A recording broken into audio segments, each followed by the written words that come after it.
It's a 70-year battle over what some call one of the most magical places in Georgia. Some descendants of slaves say that they were forced off the land and promised that they could return. Channel 2's John Pruitt here with how a well-known Atlanta law firm now is backing them in their fight. Well, Justin, the land is now a national wildlife refuge, and there are those who say it should stay that way. But the descendants say it's a matter of righting a 70-year-old wrong.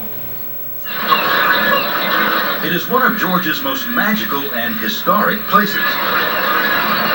Harris Neck in coastal McIntosh County. But for some, that history is painful. These descendants say this land was theirs and was taken away. They came by, gave us 2 weeks notice. Get me out or we will burn you out. They didn't have no reason to take it. Why take it? We weren't bothering anybody. The families had lived off the land, fishing, farming, and hunting since 1865, when plantation owner Margaret Ann Harris freed her slaves and gave them the land. But in 1942, the Army needed Harris Neck for an airstrip to protect the coast from German U-boats. We had a picket fence all the way around it. The families had no choice but to accept $27 an acre and leave. The government took the land and promised that when the war is over, they would return the land back. That was the promise. After the war, the Army pulled out of Harris Neck. The only sign remaining? This long-abandoned airstrip. The federal government turned Harris Neck over to McIntosh County. But when the county did nothing with it, the feds took it back, creating a national wildlife refuge. We're just trying to right a wrong. Robert Highsmith is an attorney with a well-connected Atlanta law firm, Holland & Knight.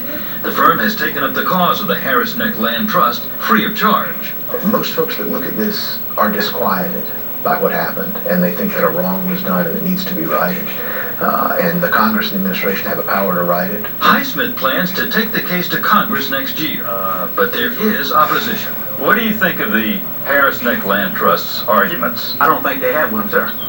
Why? Because it was taken according to federal law, right down to the wire. They were paid for the land. McIntosh County resident Jim McMahon has done extensive research and says there's no proof the families were ever promised they could return. Well, it's a sad story, but you got to remember, it's been almost romanticized to the point of fiction. The Land Trust's plan calls for 4 acres for each of more than 70 families, with the public still invited to see the wildlife. Yeah, we're not uprooting the wildlife.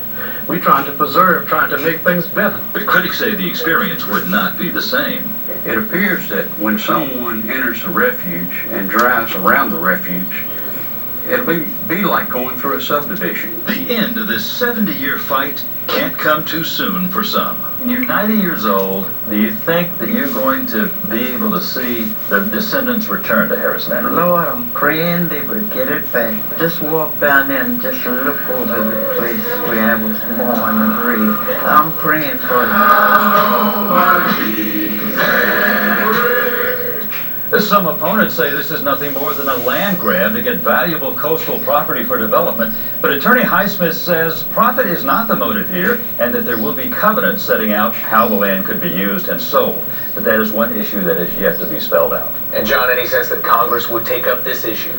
I think there's a pretty good chance. Congressman Jack Kingston along the coast has had hearings on this back in December. He's yet to declare on the issue one way or the other. There's going to be opposition from environmentalists who don't want to see that wildlife refuge go private, and from those who are concerned about eminent domain. If you abolish eminent domain in this case, what about all the other people who lost property through eminent domain? We're going to look more on that issue tonight at 6 o'clock. Very interesting, John. Thank you. Tonight, a well-known Atlanta law firm is taking up the case of a 70-year-old battle for prime land along the Georgia coast. The government took the land in McIntosh County to make an airfield during the Second World War, but some descendants of slaves told Channel 2's John Pruitt they were promised to get the land back. Justin, the government took the land on Harris Neck in 1942 using eminent domain. Critics worry if Congress gives this land back, it could have bigger and more expensive consequences. But the descendants say it's about righting a wrong.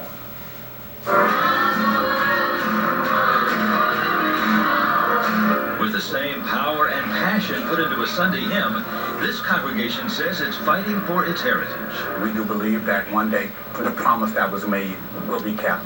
and we will return home where we belong. This is home. Harris Neck in McIntosh County. Margaret Ann Harris gave the land to her freed slaves in 1865. They lived there until 1942, when the Army needed the land for a World War II airfield. The feds took the land, giving each family about $27 an acre. But the descendants say they were told they could return when the war ended. They promised us back. They said we would get the first preference for getting our home back. But after the war, Harris Neck was turned over to the county. And when the county did nothing with it, the federal government in 1961 made it a national wildlife refuge. The Atlanta law firm Holland and Knight is now taking up the cause of the descendants for free. They want to live their heritage as opposed to simply remember it from when they were toddlers and saw their homes being bulldozed. Highsmith is taking the Harris Neck Land Trust plan to Congress next year. He says the final details still need to be worked out, but the plan so far calls for each of the 72 families to get 4 acres.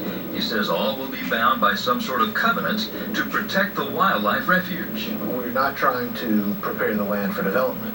We're not trying to turn around and sell the land. McIntosh County resident Jim McMahon doesn't believe it. I ain't money behind it.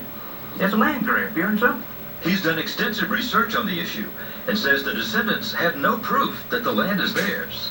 Let's talk about the Harris Neck Land Trust plan. It's like telling me the house you're going to build when you win the lottery and you haven't even bought your ticket yet.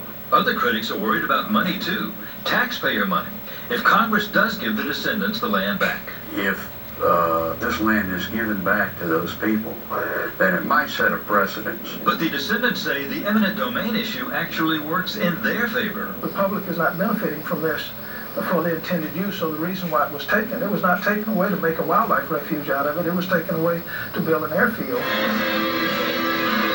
The descendants say the time has come to right an ancient wrong, but win or lose, they will not quit. If Congress don't act this time around, we'll continue to fight and fight and fight on. The descendants who were alive in 1942 say there was no document from the government promising the land back, but they point out in an era of discrimination, African Americans weren't really in a position to demand anything in writing. And now they are in their 80s and 90s, like Mrs. Moran, and they'll hope that they live to see Harris Neck return to them. And the issue has gone at least before one congressional committee recently. The Committee on Fisheries and Wildlife held a hearing back in December. Congressman Jack Kingston called that hearing. He's the coastal congressman.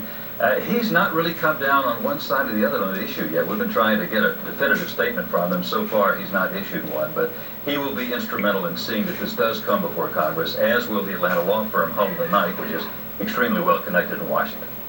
Isn't that something that they're doing it for nothing, they say? Pro bono.